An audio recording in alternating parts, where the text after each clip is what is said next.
শোণিতপুৰ জিলাৰ অন্তৰ্গত ঢেকিয়াজুলি নগৰৰ মাজমজিয়াত খন্তেক সময় পূৰ্বে সংঘটিত হ'ল ভয়ংকৰ পথ দুৰ্ঘটনা।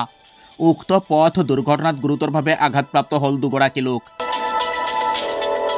উল্লেখ্য যে মটৰচাইকেলেৰে আহি থকা অৱস্থাত অকস্মাত দুৰ্ঘটনাত পতিত হয় লোক দুজন। ইতিমধ্যে স্থানীয় ৰাইজৰ সহযোগত ঢেকিয়াজুলি যান-বাহন আৰক্ষীয়ে আঘাতপ্ৰাপ্ত লোক দুজনক উদ্ধাৰ কৰি চিকিৎসাৰ ব্যৱস্থা কৰিছে।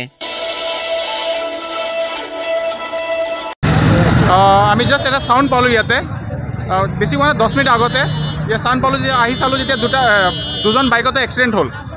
আহি পেলাই এম্বুলেন্স 108ক ফোন কৰিলোঁ, ইহঁতে ভালে ৰেছপন্স কৰিছে আৰু আমাৰ ঢেকিয়াজুলি আৰক্ষী ট্ৰাফিক আৰক্ষী যোনটো আছে ইহঁতে পুটুককৈ আহি গ'ল, আহি পেলাই ইহঁতে নিজৰ গাড়ীতে লৈ গৈছে। মানুহটো আছে ৰাঙাগড়াৰ কিহত আছিলে? বাইকত আছিলে, এখন বাইকত আছিলে। বহুত জখম হৈছে না? অলপ জখম হৈছে, মাথা ফাটিছে। বেছি জখম আছে, এজন বেছি জখম হৈছে আৰু এজন অলপ কম জখম হৈছে।